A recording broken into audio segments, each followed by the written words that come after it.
our Father God. Let us pray. Heavenly Father, our God Almighty, our God who is our beginning and end, the architect of our life, the God who is faithful, loving, and ever-present in our lives. We come before you this morning with hearts full of gratitude. Thank you for the gift of this new day and the opportunity to gather together as one Church of God Bacoor, body in Christ, to worship and honor you. Your word says in Psalms 118 verse 24, "This is the day the Lord has made. We will rejoice and be glad in it." And indeed, we rejoice in your presence today. Lord, we lift up this entire Sunday service to you. We pray that every part of this will bring you glory. We thank you for our pastor, Pastor Dante, whom you have anointed to bring forth your word today. Thank you for his life, his faithfulness, and the covering and strength you give to him and his family. May you continue to protect, guide, and bless them abundantly. May your word come through him with clarity, conviction, and power. And may our hearts be open and receptive to what you want to speak to us. Father God, we also thank you for the praise and worship team, for their dedication and their passion to lead us into your presence. May their voices and instruments be used as vessels of praise that lift up the name of Jesus. Bless the technical group who work behind the scenes to make sure everything flows smoothly. May you grant them wisdom, focus, and excellence in all they do. We are grateful for the ushers who welcome us with warm smiles and open arms. May their service be a reflection of your love and hospitality. We also lift up their performers and ministers who will take part in any special presentations today. Use their gifts to inspire, encourage, and glorify you. We speak a special blessing over the Sunday school service teachers and children. May the young ones grow in your word, learning to love and follow you. Give the teachers grace, creativity, and patience as they sow seeds of faith in the next generation. Father, we declare that everything done today, from the first word to the last amen, will be pleasing in your sight. Let your Holy Spirit move freely in our midst. Let this sanctuary, your house, be filled with your joy, peace, and presence. As your word says in Psalms 133 verse 1, how good and pleasant it is when God's people live together in unity. Unite our hearts, Lord, and let your blessings rest upon today. We commit this entire service to you. We glorified in every word, every song, every prayer, and every heart. This we pray in the mighty name of Jesus. Pray, Amen.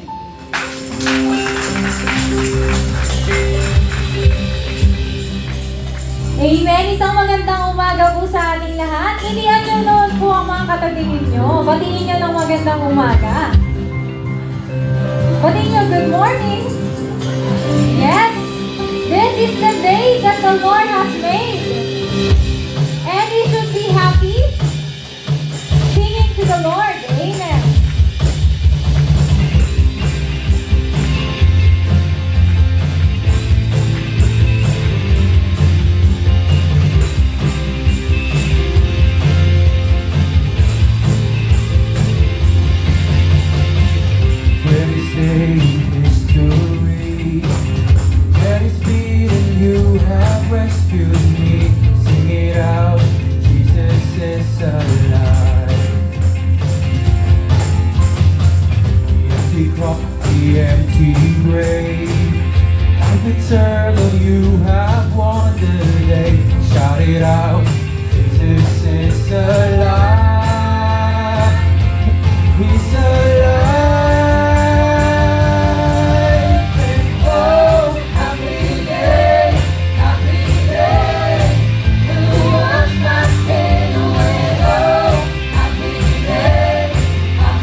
so much, Lord, for your love, Panginoon, sa amin, Lord. Thank you so much, Lord, for your mercy, Panginoon.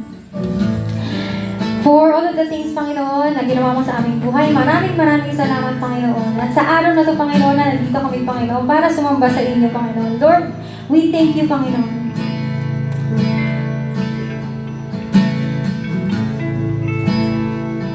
I love you, Lord,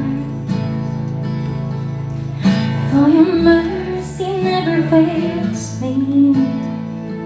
And all my days I've been held in your hands.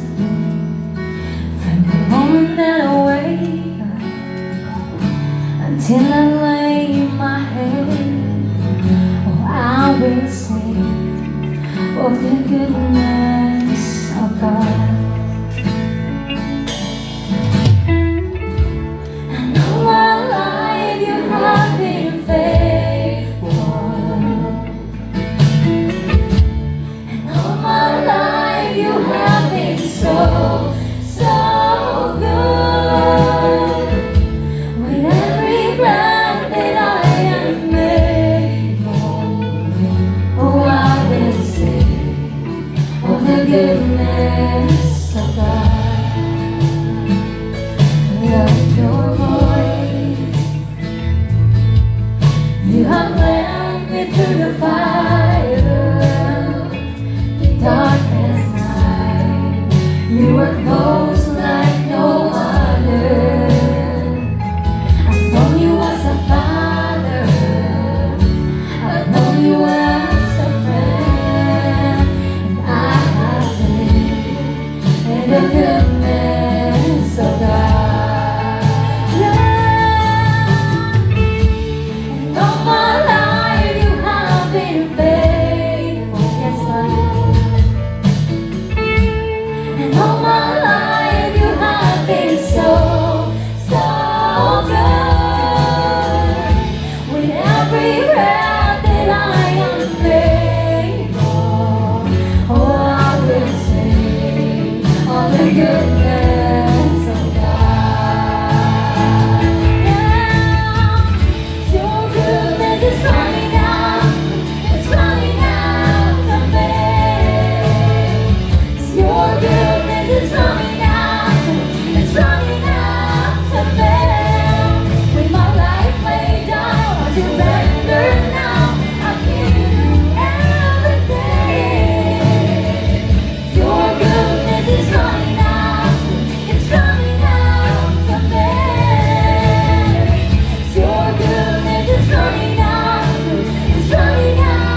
In the kingdom of God, we find our home.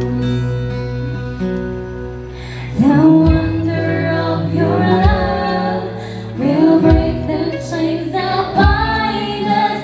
The power of your touch releases us to worship. Sing out to God, sing hallelujah. With all we are, we will worship you.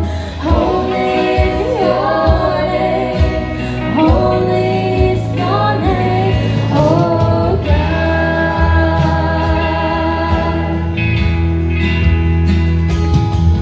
And together we lift the name of Jesus. And together we sing of your great love. Yes, Lord, we will join with the angels and praise you. May our voices be pleasing to you, God. The wonder of your love will break the chains that bind us.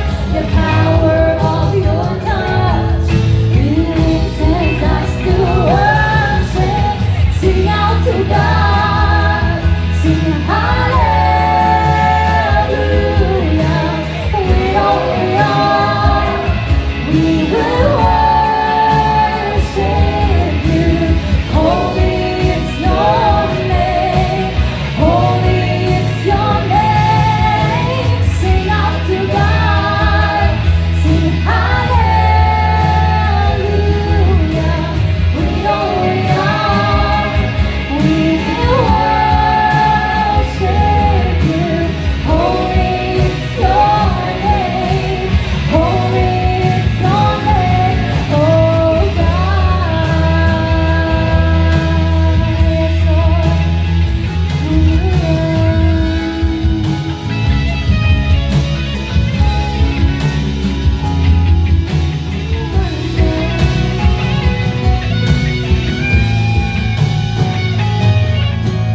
Sing out to God, sing hallelujah.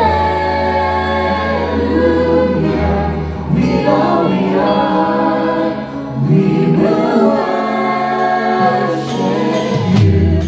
Holy is your name, holy is your name. Sing out to God, sing hallelujah. With all we are, we will worship you. Holy is your name, holy is your name. Sing out to God, sing hallelujah. With all we are, we will worship you. Holy is your name, holy is your name, holy is your name, holy is your name, holy is your name, holy is your name, oh God.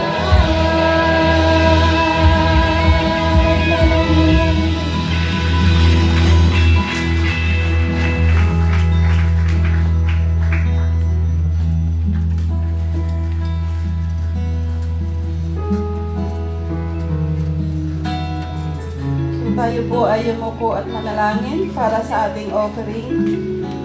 Aming Amang Diyos na makapangyarihan sa lahat, maraming salamat po sa iyong walang sawang biyaya at pag-ibig sa amin sa araw na ito.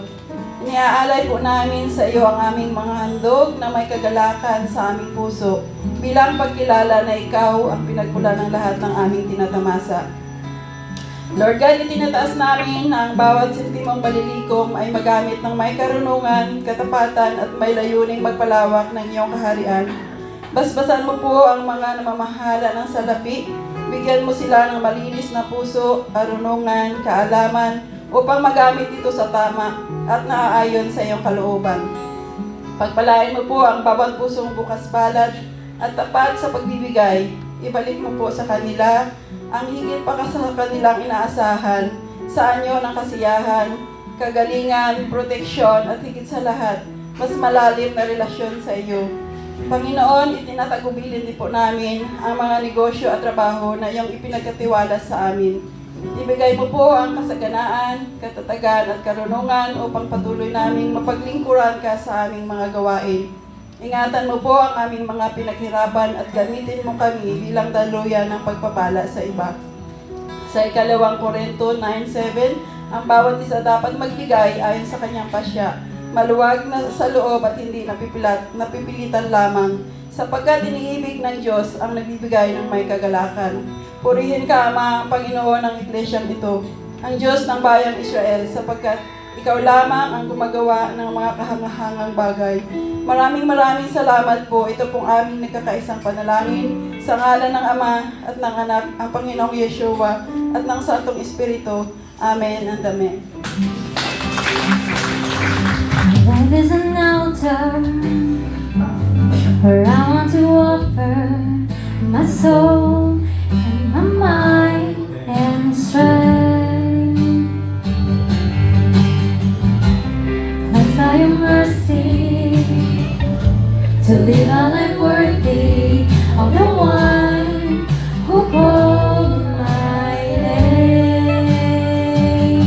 Jesus be glorified, Jesus be magnified, and may be a pleasing sacrifice. Jesus be glorified, Jesus be magnified. Here at the altar, my life is an offering.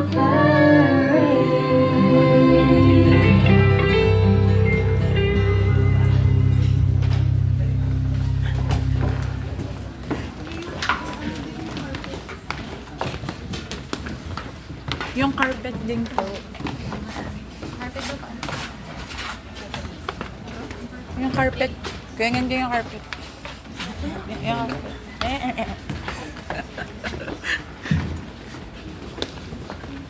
Isang mapagpalang araw o umaga po sa ating lahat. Nais ko pong ipakilala sa inyo ang ilang kababaihan ng ating iglesia para sa isang natatanging bilang ng pagbibigay kaluwalhatian at karangalan sa ating Diyos na buhay at bilang bahagi ng ating promotion, ng aming promotion para sa gaganaping Women's Grand Fellowship sa darating na linggo, July 20, after po ng ating pananambahan dito rin po sa ating sanctuaryo. Muli, pasalamatan po natin ang ating Panginoon sa buhay ng mga kababaihan ng COG Bacoor.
Ganda nyo. Magandang umaga po muli sa inyong lahat. Kami po ng Women's Ministry ng Relationship Department ay malugod na inanyagaan ang lahat po ng mga kababaihan, single, married, or widow, na dumalo po sa ating Women's Grand Fellowship na gaganapin po sa susunod na linggo, starting na linggo na po yun, July 20, 2025. So, hindi po tayo uuwi muna dahil uumpisan po natin ang ating fellowship sa magitan po ng ating po pagsasaluhan na pananghalian. So, pagdating po ng alauna ng hapon, saka po tayo magsisimula ng ating programa. At ano po bang ating gagawin? So, kung nakikita niyo po kung ano nakaprint po sa aming t-shirt, ano po ba yung Women of Great Worth? Sino po ba ito na sinasabi sa Proverbs 31:10? So, sa darating po susunod na linggo, ay marami pa po tayong gagawin na mga pangkababaihan na alam ko po nang bibigay ng kasiyahan at kaluwalhatian sa ating Panginoon. So, inaasahan po namin ang yung pagdalo at doon po sa mga nais po na magtanong pa ay kayo po ay maaaring makipag-ugnayan kay Ate Cynthia. Siya po ang ating head ng Ladies Ministry.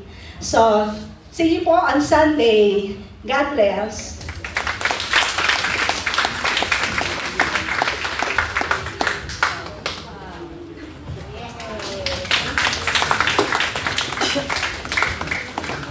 Ganda nyo. Walang pangit. Ang ganda.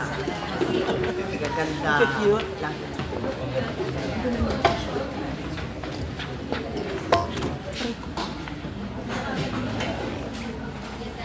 Ayan. Good morning po sa inyong lahat. Tama-tama po ang preaching sa umagang ito dahil may kaugnayan sa mga kababaihan. At yan po ay nasa Leviticus at tayo ay nasa Kabanata 12 na, chapter 12. Kaya kung kayo po ay nag-advance reading, ay alam nyo na kung ano ang paksa natin sa umagang ito. Tayo po muna ay yumuko at manalangin.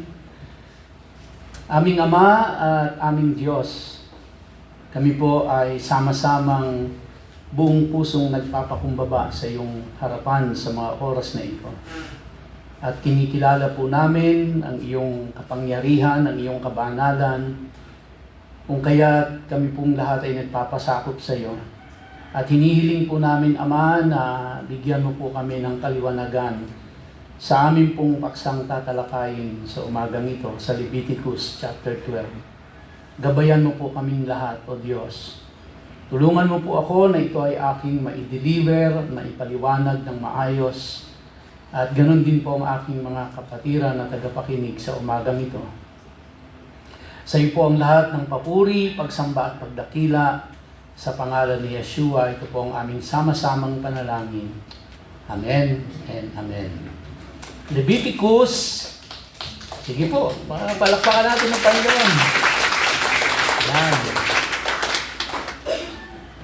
Leviticus ho, at ang ating tatalakayin po sa umagang ito, ay may kinalaman po sa postpartum purification. Sa mga nanay, na mga nanganak na ay nakaka-relate po dito. Well, definitely ako hindi ko po naintindihan yan. Kaya nagbasa lang ako. No? At ang Leviticus chapter 12 hanggang Leviticus chapter 15 ay tinatawag po ito ng mga Bible scholars na ceremonial cleanliness manual. No? Which is, ang content po nito, o yung nilalaman nito ay instructions for acceptable worship. Now, during their time, ang tawag nila dyan ay ritual purity. Kasi sa atin ngayon, pag sinabi nating ritual, parang paganong terminolohiya. Pero yung pong kanilang mga sacrifices na ginagawa, na tatalakayin natin maya-maya, ay ito po ay anyo ng pagsamba nila sa Diyos. So sa ating kapanahunan, tinatawag natin itong ritual na worship. Sa kapanahunan nila, tinatawag nilang ritual. Kaya ito pong Leviticus chapter 12 hanggang Leviticus chapter 15 ay masasabi nating manual ito sa tamang tinatanggap ng Diyos na pagsamba sa Kanya. So karamihan po na makikita nating uri ng pagsamba ngayon sa mga iba't ibang simbahan ay man-made, karamihan. Hindi nakapattern talaga kung ano ang nasa Torah o nasa Biblia. At anything na likha ng tao, pagdating sa katanggap-tanggap na pagsamba, ay masasabi po natin hindi acceptable sa Diyos. Ang tanging acceptable lang sa Kanya ay kung ano yung Kanyang pamamaraan na itinadhana. Kaya ito po ay mababasa natin dito sa Leviticus chapter 12 hanggang 15. So, ito po yung ating tatalakayin ngayon at sa mga susunod na linggo. Basahin po muna natin ang Leviticus chapter 11 verses 44 to 45 dahil ito ang pamantayan ng bakit sila kailangan sumamba sa Diyos. Bakit tayo kailangan sumamba sa Diyos? Leviticus 11 verse 44, "For I am the Lord your God." Sabi niya po doon sa bayang Israel, "I am the Lord your God." Alalahanin po natin, nung panahon nila, ang kanilang kaisipan, ang bawat bansa ay may kanya-kanyang Diyos. May Diyos ang Egyptians, may Diyos ang mga Persians, ang Babylons, at meron silang Diyos. Wala po silang kaisipan na iisa lang ang Diyos. Except of course, dahil dun sila galing sa ganung background, galing sila for 400 years sa Egypt under the slavery, wala silang freedom to worship, at namulat ang mga saling henerasyon nila na ganoon ang kaisipan. Kaya kailangan ipaalam ng Diyos na siya ang Diyos nila. Kaya sabi niya, "I am the Lord your God." And having said that, sabi niya, "You shall therefore, since I am your God," says God, "consecrate yourselves." Meaning, you separate yourselves. That's the meaning of holiness. You separate yourselves from where? From the world. And from the world to God. Ihiwalay mo ang sarili mo sa mundo at ikaw ay sasamba sa Diyos. "You shall therefore consecrate yourselves, and you shall be holy." Now, we will discuss more about ano ba itong pagiging holy. Again, it is related to separating yourselves from the world to God. And reason dyan, sabi ng Diyos, "For I am holy." Nag-iisa lang siya. At wala siyang kapares, wala siyang kapantay. "I am holy." And then sabi niya, "Neither shall you defile yourselves with any creeping thing that creeps on the earth. For I am the Lord who brings you up out of the land of Egypt to be your God. You shall therefore be holy, for I am holy." Which means you shall separate yourselves, no, and be holy. Leviticus chapter 12. So yun po yung premise natin. Na i-consecrate natin o sa kanila po, i-consecrate nila ang kanilang sarili para sa Diyos. Hindi nila papayagan na ma-defile sila at mananatili silang holy sa harapan ng Diyos. Dahil ang Diyos nila ay holy. Now, moving to Leviticus chapter 12, The Lord spoke to Moses, saying, Speak to the people of Israel, saying, so ang mensahero ng Diyos si Moses, no? Para iparating ang mensahe niya sa buong bayan ng Israel. At ito ang kanya pong instruction. Speak to the people of Israel, saying, if a woman, no, tamang-tama, yung presentation ng mga kababaihan, yung gaganapin na Women's Grand Fellowship sa Sunday, kaya sana daluhan niyo po ito, no? Daluhan niyo po. If a woman conceives and bears a male child, then she shall be unclean 7 days, as at the time of her menstruation, she shall be unclean. Sabi nga namin kanina, bago nag-start do sa prayer, tapos na yung usapan sa baboy. Iba naman ang usapan natin ngayon. No? Ito naman po ay may kinalaman sa menstruation. Sipin nyo, no? Napaka-specific ng Diyos. Pati ito, tinalakay po doon. Titingnan natin mamaya kung bakit. And on the 8th day, the flesh of his foreskin shall be circumcised. So yung anak na lalaki, pagkapanganak, after 8 days, tutuliin. Then she shall continue for 33 days in the blood of her purifying. She shall not touch anything holy, nor come into the sanctuary until the days of her purifying are completed. Yan niyo po mag-sync sa inyo yan. Ang babae pagkapanganak, they are forbidden to worship.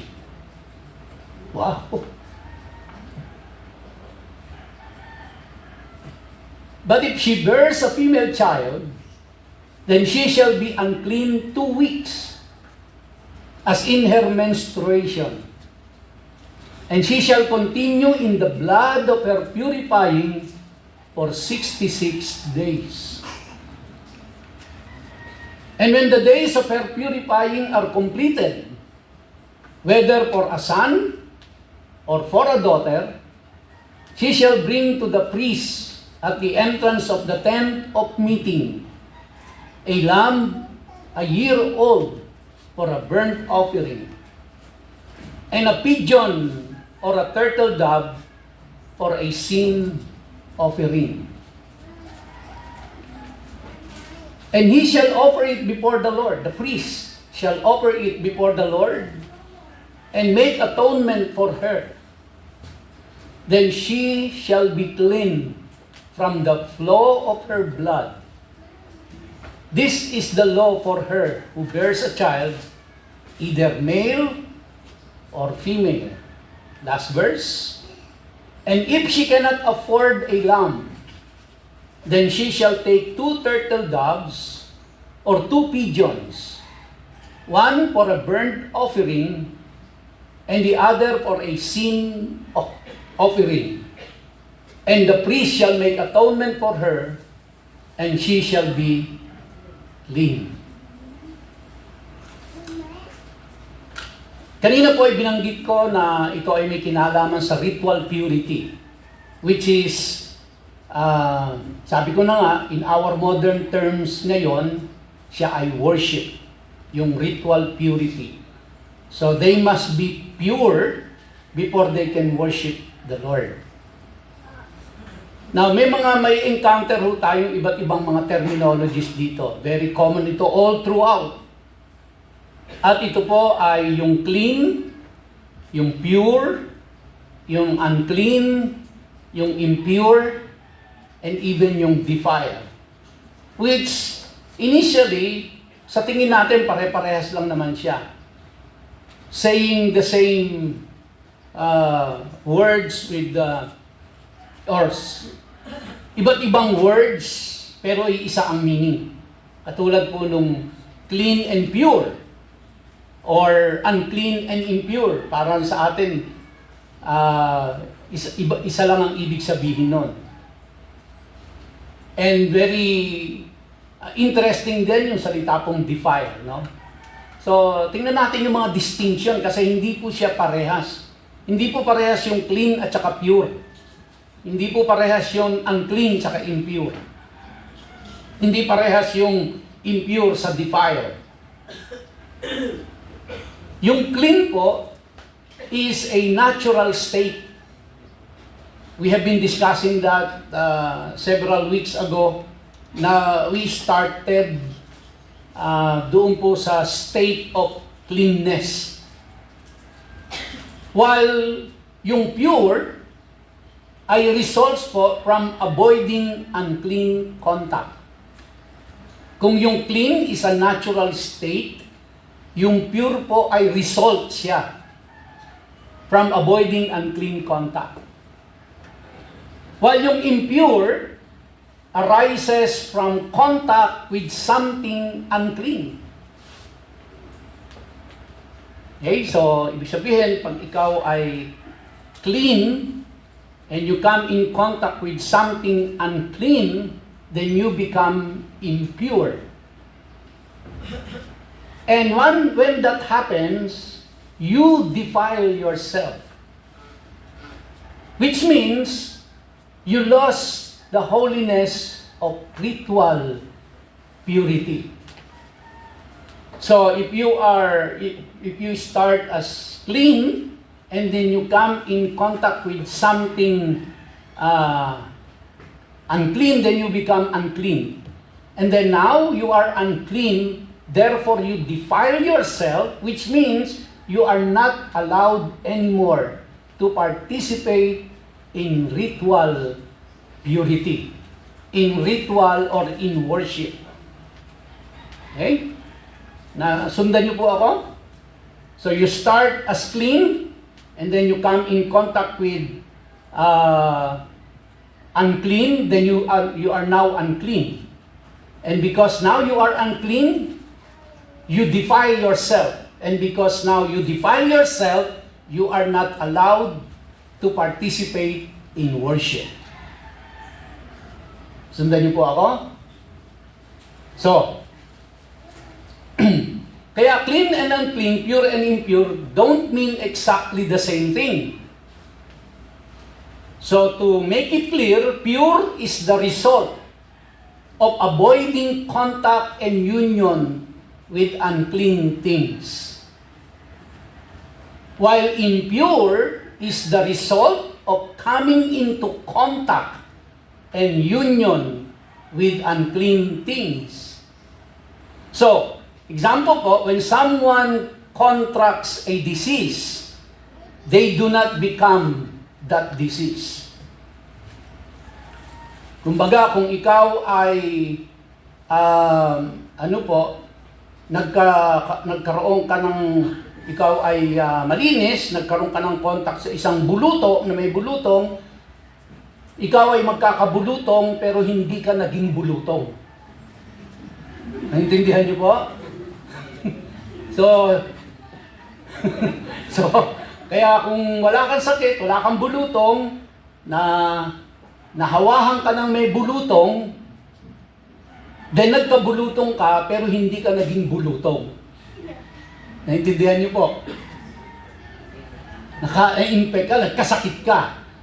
At dahil dyan, hindi ka pwedeng makihalubilo. Kasi makakahawa ka. So, ganun din po. Kung ikaw ay clean, tapos you come in contact with unclean, then naging unclean ka. And because naging unclean ka, you defile yourself. Na ang ibig sabihin po ng defile, hindi ka na pwedeng mag-participate sa worship. Hanggat hindi ka na ibabalik sa estado na ikaw ay hindi po clean, kundi kailangan maibalik ka muna sa estado na ikaw ay holy. Pero ikaw ay holy, kailangan ikaw ay maging clean mo. Doon po pumapasok yung mga proseso para ma-qualify ka. So, kaya impurity bars one from being in the presence of holiness.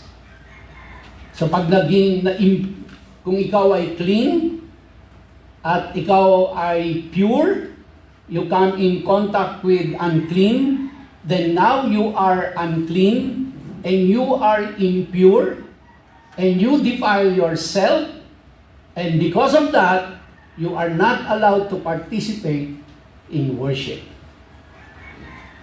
Okay? Now, nililiwanag ko po ito mga kapatid kasi kung hindi nyo alam, ito pong chapter 12 ng Leviticus ay dahil sa maling interpretation, ginamit po itong justification upang patunayan na ang mga kababaihan ay second-class citizen. Kung hindi po kayo aware, meron pong mga naniniwala na second-class citizen kayong mga kababaihan. At ang justification po nito ay ang Leviticus chapter 12. Now, liliwanagin ko po sa inyo na hindi po yon ang tamang interpretation nito. Never na tinreat ng Diyos na second-class citizen ang mga kababaihan. Dali lang po.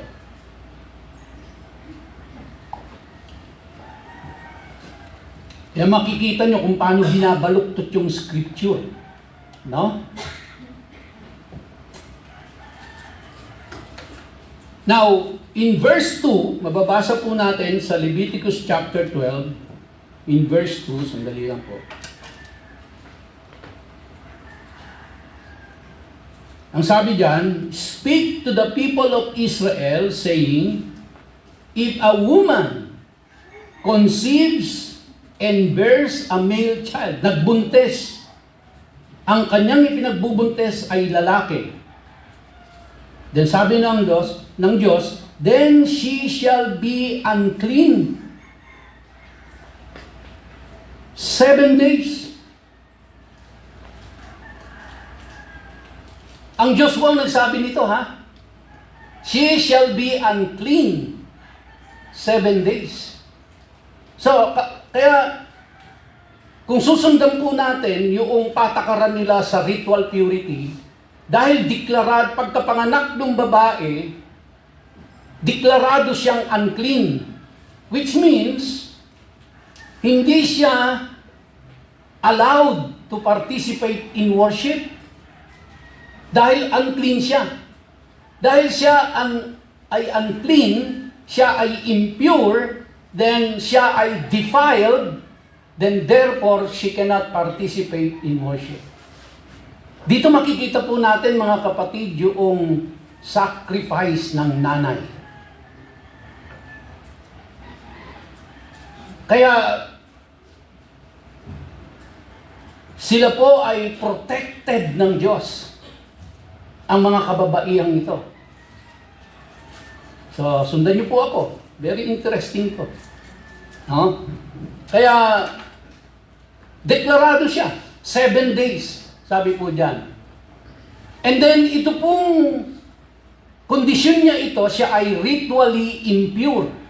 She cannot participate in worship. She is forbidden to go to the sanctuary.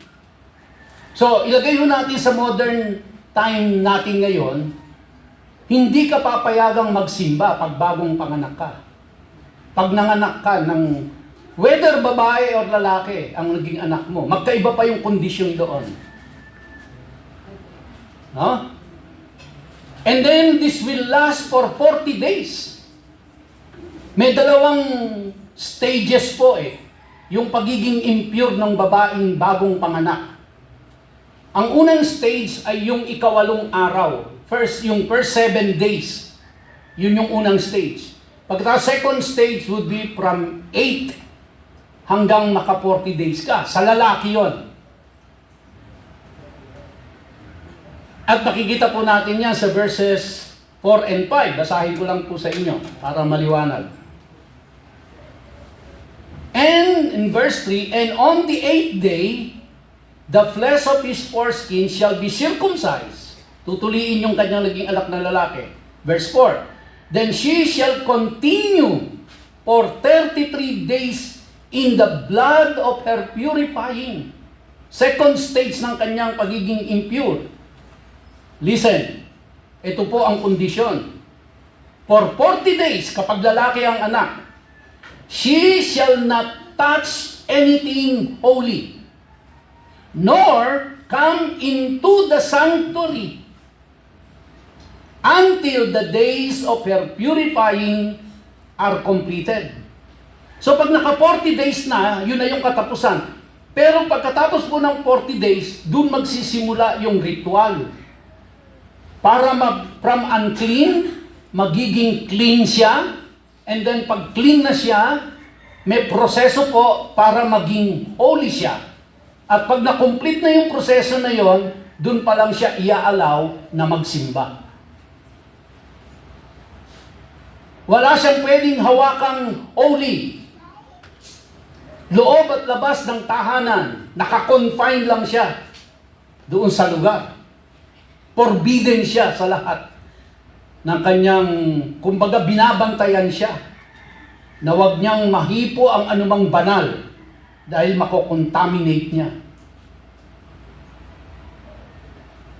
Now, pag inisip po natin, di ba kalooban ng Diyos na magkaanak ka?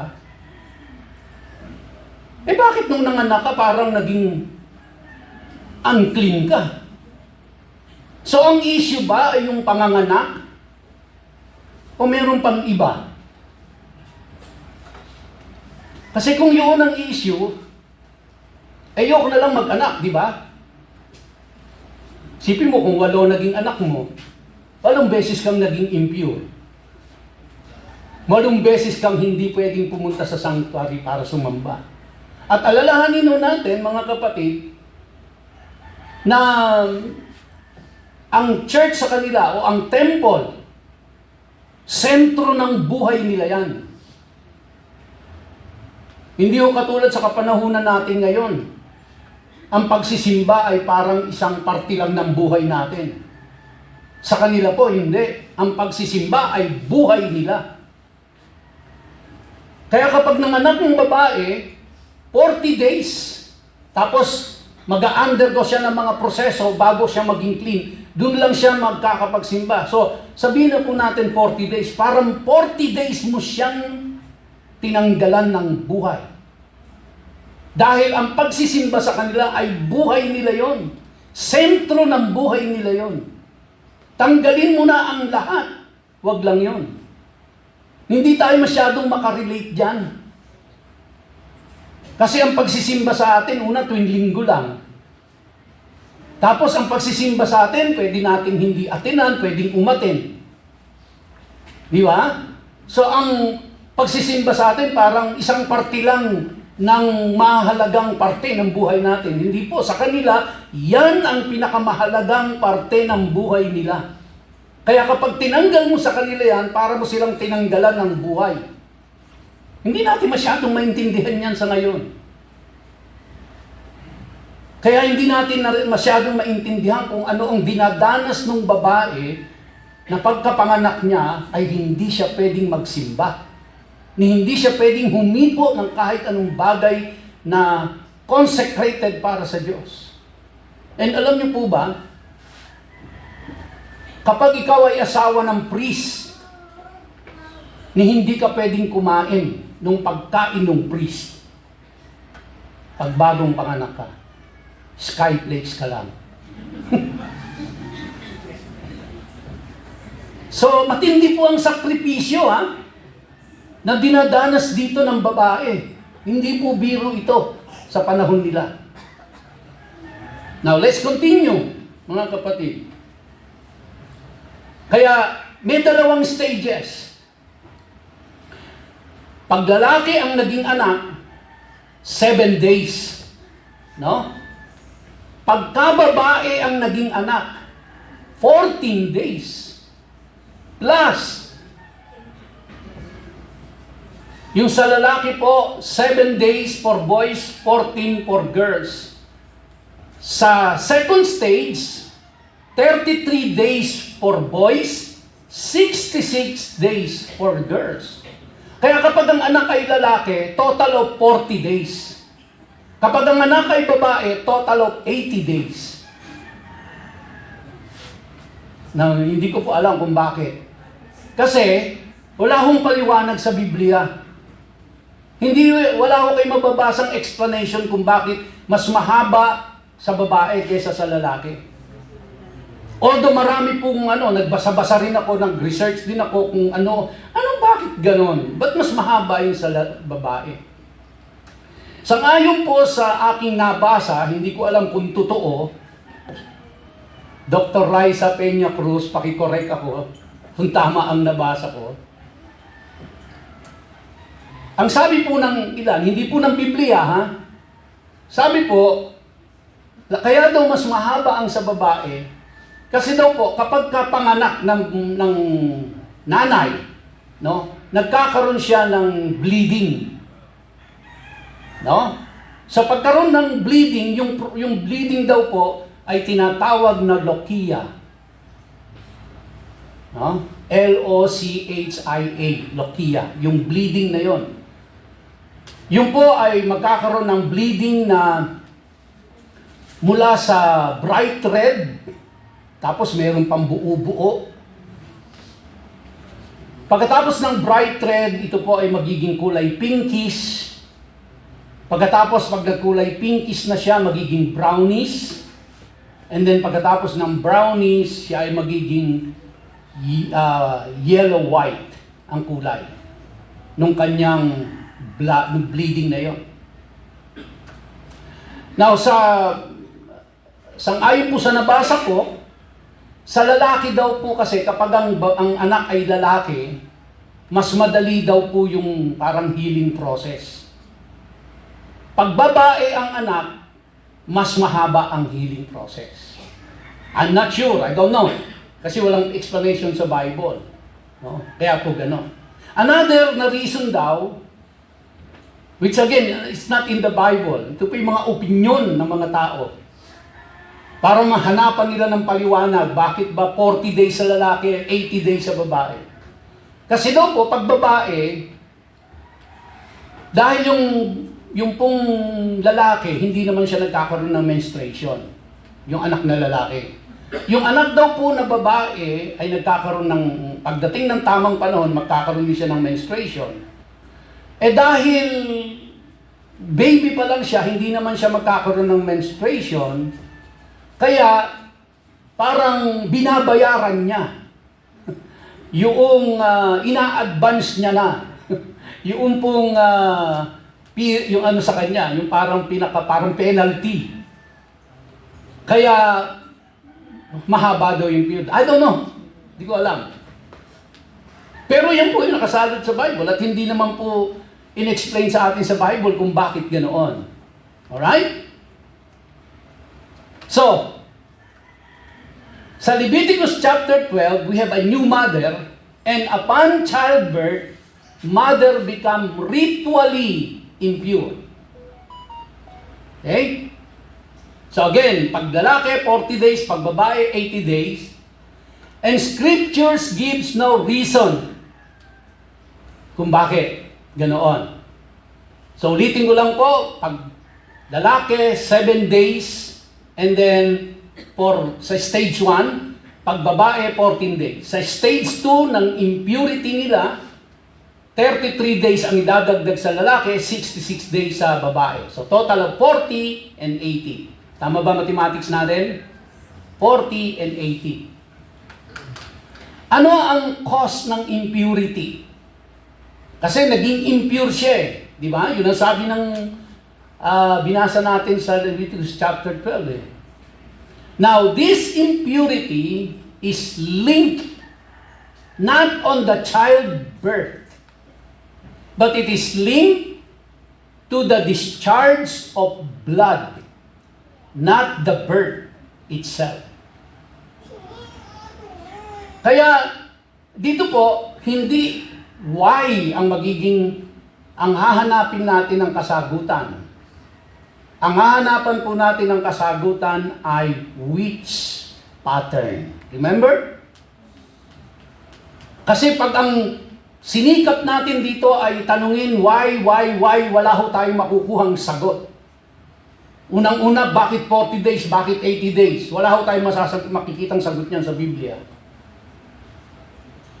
At papaanong, bakit naging kasalanan? Para, kung baga lumalabas po, bakit naging unclean? Yung panganganak, samantalang gusto ng Diyos na magkaanak ka. Tapos diniklara kang unclean. Why? Hindi yun natin masasagot. Pero pag tinignan natin yung pattern, masasagot ho natin yung katanungan. Okay? Because, as we can read in verse 7, related po ito sa blood flow. Related ito sa menstruation ng babae. And in the Torah, any discharge, whether babae or lalaki, ito po ay nagpo-cause ng defilement. So kaya yung discharge ng blood, no? Ito po ay nagpo-cause ng defilement because of the blood. So makikita nating pattern dito is the menstruation cycle ng babae. And ano ang sacrificial requirement pag nagkaganon?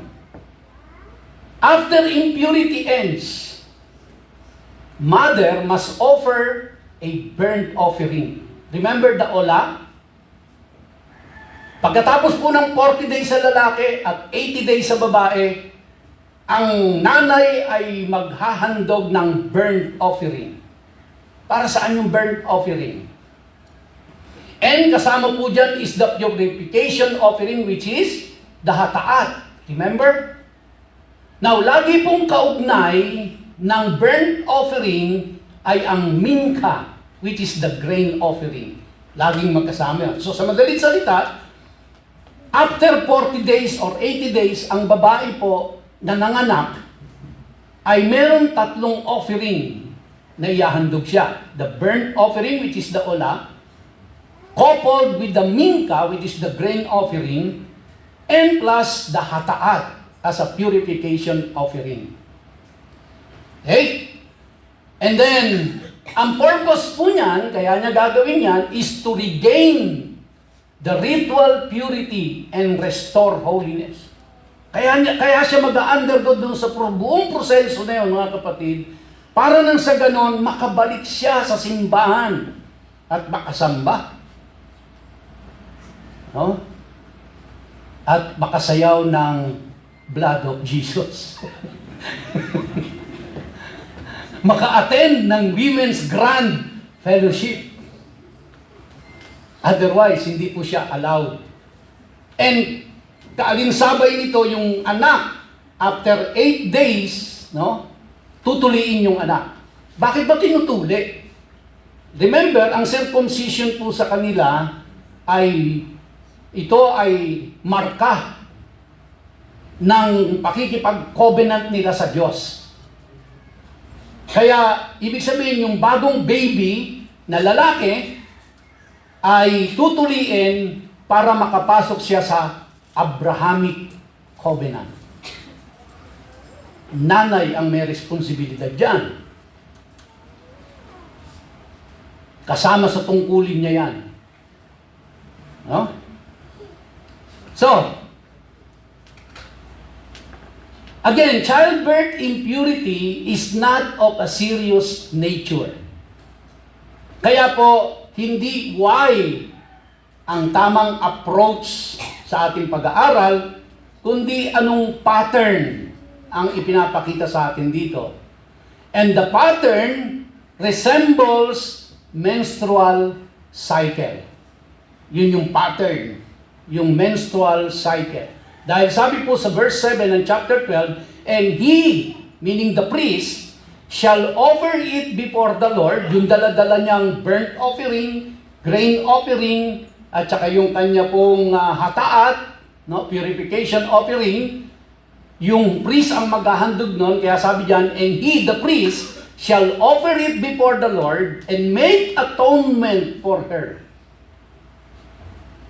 Then she shall be clean from the flow of her blood. Okay?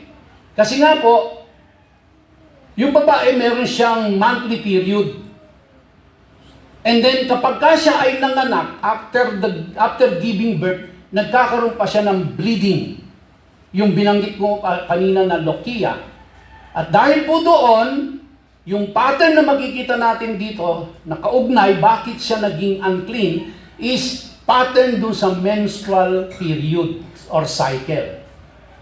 Kaugnay doon. Kaya hindi po yung pagbibigay o yung pagpanganganak per se, yung baby ang nag-cause ng kanyang impurity.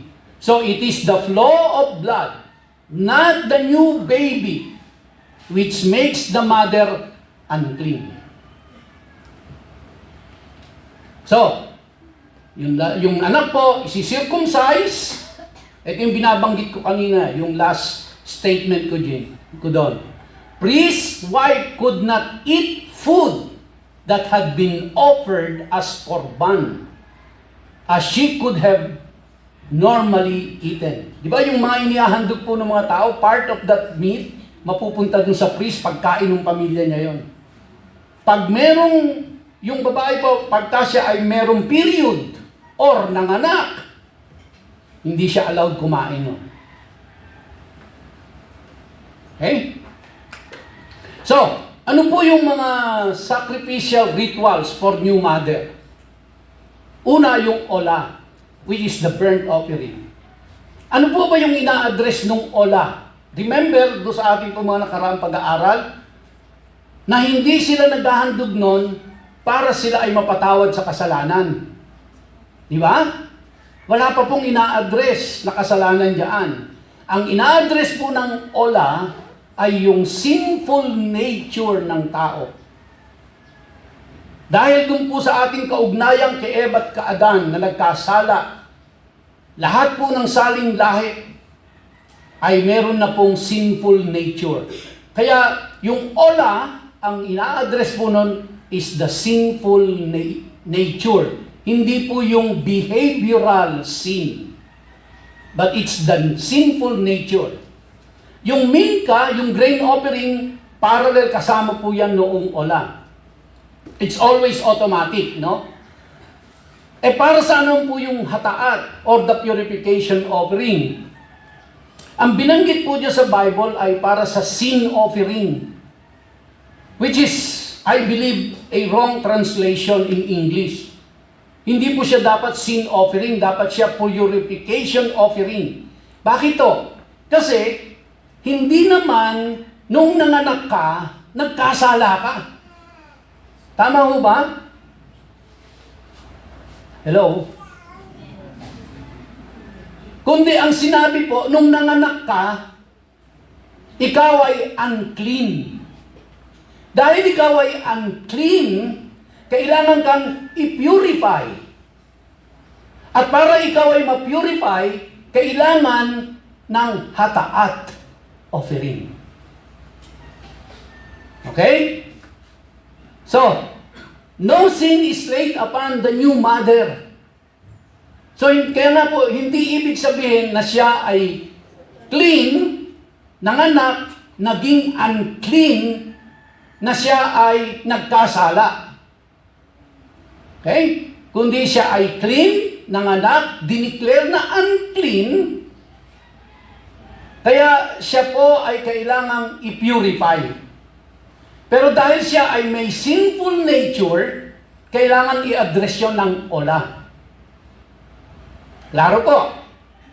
Ano ang spiritual significance nito? So the impurity process isn't about sin. Kaya yung process ng pagiging pure niya at holy, it's not about giving birth, but it's about the ritual status para makabalik siya sa kanyang pagsamba sa Diyos. While the hataat offering highlights purification, not moral failure. So, from impure to holy, yun po ang aim.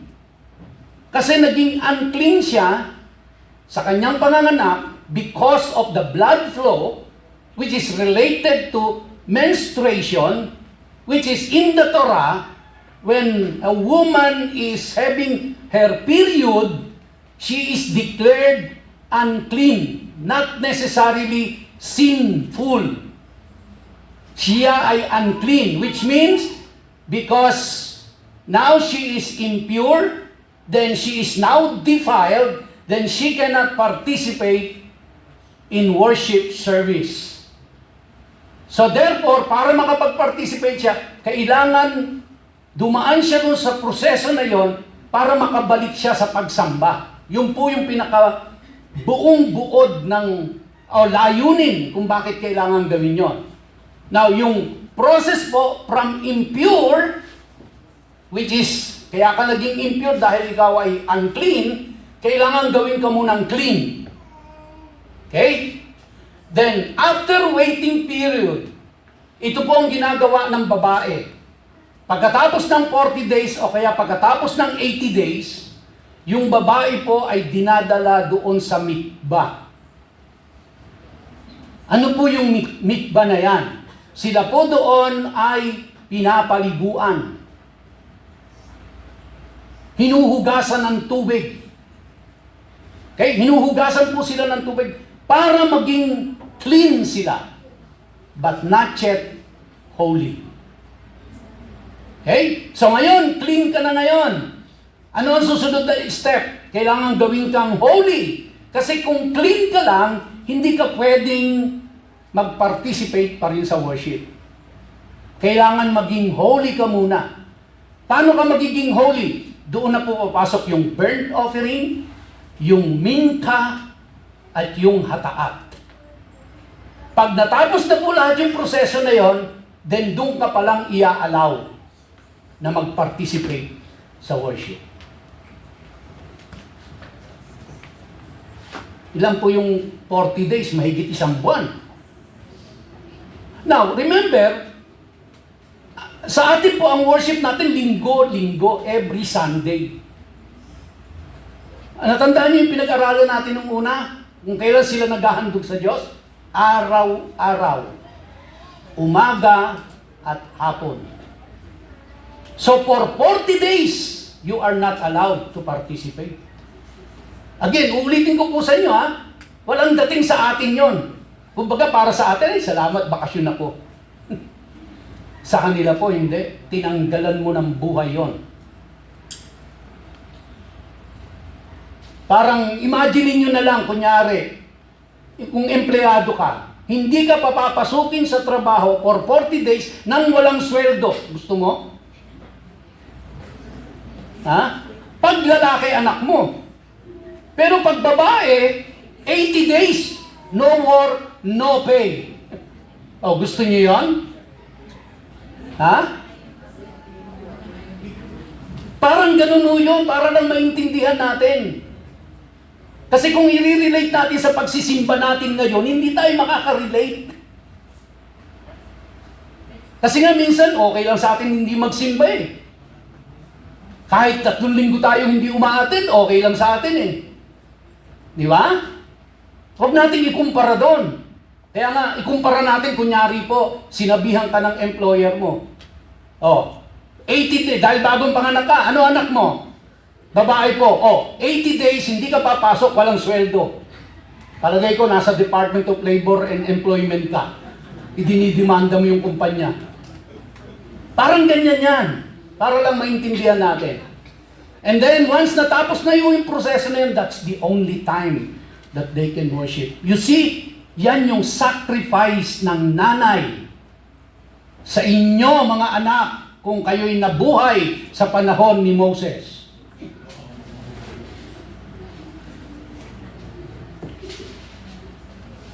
So, iugnay natin ngayon sa New Testament. Pagdating po sa believers and ritual impurity. As followers of Yeshua, listen to this, believers are not subject to ritual impurity from bodily discharges or childbirth. Which means, mga kapatid, nung ikaw, nanay, ay nanampalataya sa Panginoon, Jesus, nagsisi sa iyong mga kasalanan, pinanampalatayanan ng Panginoong Hesus, tinanggap mo siya bilang iyong sariling tagapagligtas at Panginoon at pinaniwalaan mo ang kanyang sakripisyong ginawa para sa iyo, ikaw ay pinalaya niya na doon sa ganoong proseso. Na kapag ikaw ay nagkaroon ng period, ikaw ay unclean. Pag ikaw ay nanganak, ikaw ay unclean.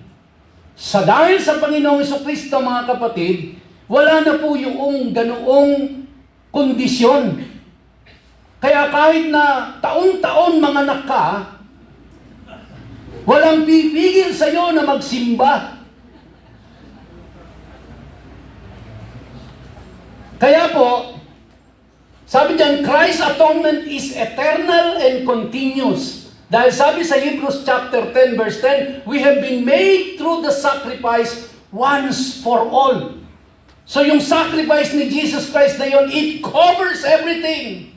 The ola, the mingka, the hataat, the uncleanness, the impurity. Everything was covered by the blood of Jesus. And you have been set free. Kaya hindi ako magtaka kung bakit mas maraming babae ang uma-attend sa church. Siguro po yan, siguro lang naman to sa pantaha ko lang naman. Maaring mali ako. Kasi nga, nung unang panahon, ganon ang kondisyon nila. Kaya nung pagdating kay Kristo, napalaya sila sa ganoon. Nakita nyo naman, no? Kahit bumabagyo, nakikita ko nandyan sila, nagsishare. Nandito uma-attend ng Bible study. Nandyan sa lahat ng gawain.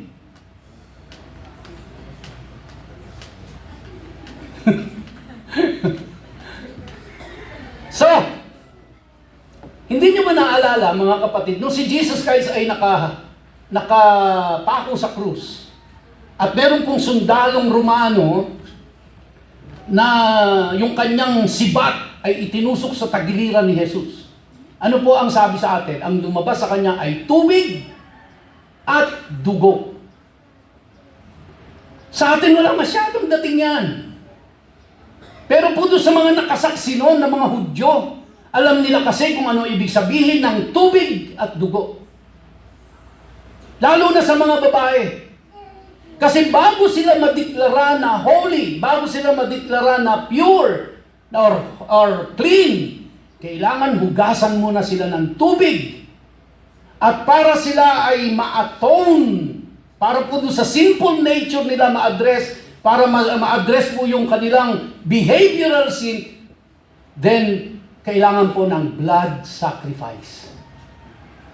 Kaya nung nakita nila tubig at dugo ang lumabas sa tagiliran ni Jesus, naiintindihan po nila, blood cleanses them, the water cleanses them, and the blood atoned them of their sinful nature.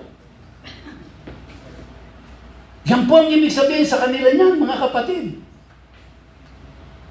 The water and the blood. And now you, in our generation, you don't need to go through all this process of purification because Jesus Christ did it for you. Wow! So normal state for most things begin as clean. Of course, yung mga deklaradong unclean yon. So clean things can be defiled and made unclean. Clean things can be sanctified and made holy. So, no unclean things can be made holy. Unclean must first become clean and then become holy. So, yun yung process po. Mula po sa pagiging unclean, kailangan maging clean muna bago maging holy, at kailangan mangyari muna yon bago ka maka-worship. Okay? Kaya, ano po yung steps to holy for new mother? New mother becomes unclean through childbirth, and then meron pong waiting period. After the waiting period, then the ritual bath makes her clean sa mikvah. And then now the mother is clean, mother makes atoning sacrifices, which makes her holy again. That's the process. So new life was not cause of impurity. No, but the flow of blood. Childbirth and monthly cycle are the same type of impurity. Now, ladies do not become ritually impure monthly. Siguro yung babae nung araw, no, pag ano nila, menopause na ako, yay! Hindi na ako magiging unclean. Pero, you go through that process, no? So, and cannot be holy and impure at the same time. Sa inyo pong pananampalataya sa Panginoong Hesus, you remain holy. Listen to me, ladies. Because now you are in Christ, never in your lifetime that you will become unholy. You hear me? Which means you will remain holy because of Jesus Christ, and therefore, you can always come before the presence of a holy God. Oh, wonderful! Huh? Always! Always! Yeshua's sacrifice on the cross atoned for everything that a ritual sacrifice covered. And even more. Spiritually, His sacrifice is ongoing, endless, and eternal. Now, tandaan niyo po, yung new mother did not commit a sin. So what is being addressed in Ola is the sin nature. And the hataat is the purification dahil siya po ay naging unclean. Alright. Lampasan na natin to. I have covered that already. Ito, may gusto ko ipakita sa inyo yan. Dahil sa kanyang panganganak, siya ay deklaradong unclean. Diba? At dahil siya ay unclean, para siyang pumapanik sa hagdanan para maging clean. At ang kanyang ultimate objective ay marating niya yung maging holy. Dahil pag naabot niya na yon, pwede na siya ulit sumamba sa Diyos. Parang bagong buhay, parang bumalik ulit ang buhay niya sa Kanya. Na mga kababaihan, hindi na kailangan mangyari yan. No? From being unclean, because of the Lord Jesus Christ, you are now holy. And you can always come. Sige po, palakpakan niyo ang Panginoon. Imagine niyo po, kung kayo'y nabuhay sa panahon nila, mga kababaihan. Ha? Well, mga katatayan, huwag niyong isiping madali rin para sa kanila yon. Na yung asawa nila ay limited sa lahat ng kanyang gagawin. Hindi ko alam, baka yan din na naging basis kung bakit merong mga maternity leave pagkapanganak mo, meron kang binigay ng batas na kailangan magpahinga ka, and etc. But biblically, ang reason lang po doon ay upang makabalik yung kababaihan sa kanilang pagsamba sa Diyos. Now, you don't need to go through that ritual purity process anymore. Plus the fact that for the rest of your life, you are declared clean and holy before the Lord. Not only clean, but you are holy before the Lord. Again, it's because of the Lord Jesus Christ. He covered the Ola, He covered the Minka, He covered the Hataat. And because you put your trust in Him, then you are now declared not only clean before the Lord, but you are declared holy. And so therefore, you can always come before the presence of a holy God and worship Him. What a privilege, mga kapatid. No? Purihin ang ating Panginoon. Glory, glory, glory to God. Sa mga katatayan, di naman tayo nagkakaroon ng menstruation. So, titingnan natin kung ano ang nakalaan para naman sa hati. But for now, para sa mga kababaihan muna, kaya uulitin ko po, sana naka-encourage ito sa inyo para umaten sa Sunday ng Women's Grand Fellowship. Gawin nyo talagang grand. Dahil imagine, by the way, hindi lang ho ito para sa mga nanay, ha? Pati kayong mga dalaga, lalo na kayo, dahil kayo ay monthly, meron kayong period. Kung nabuhay kayo sa panahon nila noon, monthly, hindi ka pwedeng impure ka kada meron kang period. And you are not allowed to worship. Kaya samantalahin nyo to. May mga ganitong mga gathering sa church, iipunin ng mga kababaihan, sasamba sa Diyos. Ipagpasalamat niya kasi kung nabuhay kayo sa panahon ni Moses, walang Women's Grand Fellowship kapag bago kang panganak. Samantalahin niyo po ito. This is the time for you to get together and worship the Lord together because of the freedom that He has given you. Because you have been set free from all this ritual purity process. Samantalahin niyo po yan, mga kababaihan, ha? So, atin mo kayo sa Sunday? Salamat sa tatlong aatin. Tayo po tayong lahat at tayo po ay aawit sa Panginoon. At tayo po ay afterwards magsasara sa panalangin.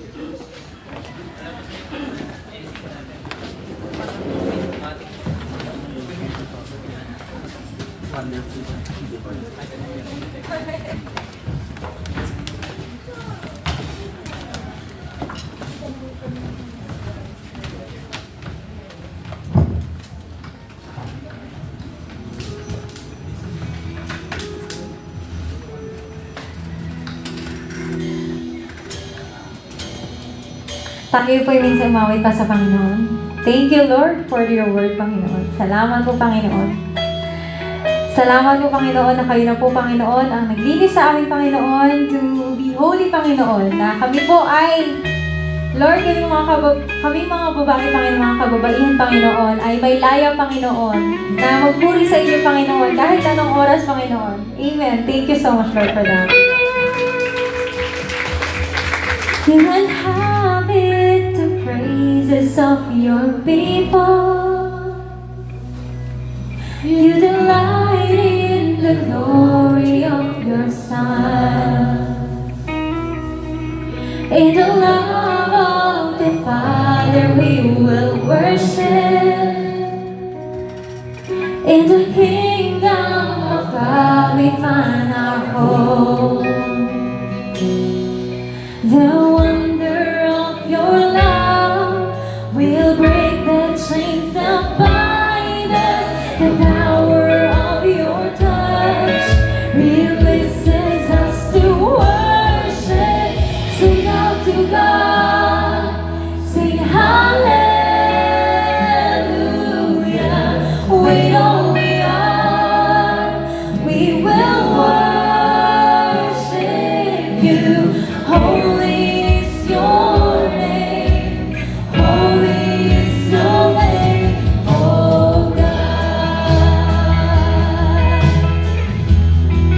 And together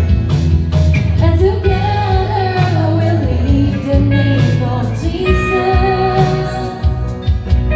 And together we'll sing of your great love. We will join with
to God, sing hallelujah. We know we are, we will worship.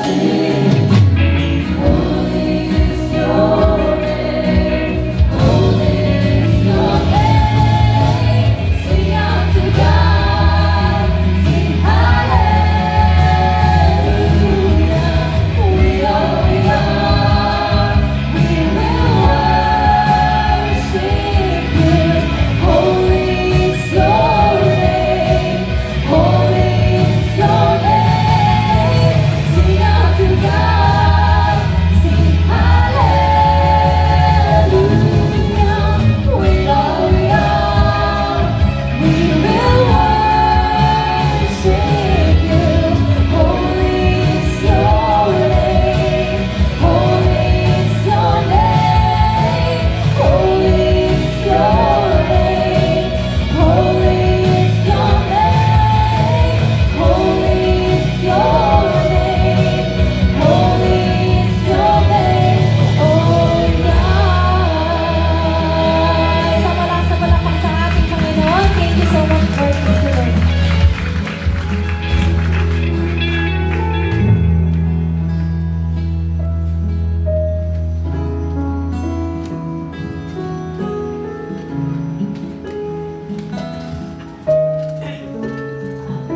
Let us close in prayer. Heavenly Father, we thank you for the time of worship, for the opportunity to gather together for your presence, and for the blessing we have received. Salamat din po, Panginoon, sa mga manggagawa na ginamit mo sa umagang ito na nanguna sa pagpapaawit, sa amin pong mga musicians, sa multimedia, sa mga ushers na sumalubong po sa amin na meron po silang magandang ngiti sa kanilang mga mukha. Salamat din po sa technical team, Panginoon. Nawa, O Diyos, ay pagpalain mo ang kanilang mga buhay at ikapagkaloob ang lahat ng kanilang mga pangangailangan sa ng kanilang pamilya. Salamat din po sa iyong mga salita na na-deliver po ng aming dear Pastor Dante with boldness and clarity. And in Hebrews 4 verse 12, it says that for the word of God is living and active, sharper than any double-edged sword. It penetrates even to the dividing soul and spirit, joints and marrow, judges the thoughts and attitudes of the heart. Help us to carry the message of Leviticus 12 in our communities, and may our actions reflect your grace, and may we always seek to serve others. Help us to remember that with every challenge we face, you are by our side, providing strength and wisdom. And we also pray for our congregation na umattend po sa umagang ito at lalabas po kami, Panginoon, sa building na to na makakaharap po kami ng mga challenges sa aming mga buhay, Panginoon. Lord, I pray na samahan mo kami, Panginoon. Hindi po namin kaya ang mga ito kung hindi mo kami sasamahan, tutulungan, Panginoon. Salamat po, Panginoon Diyos, dahil sa buong sanglingong ito ay pinagpala mo kami ng aming pong kalakasan at provide mo ang aming lahat ng pangangailangan. Bless us as we go forth and let your love shine through us. In Yeshua's name we pray. Amen. Amen. Salamat, Ate Virgie, at sa inyo po mga kapatid. Pagpalain po kayo ng ating Panginoon at sumayin niyo po ang kanyang pagpapala at ang kanyang kapayapaan. God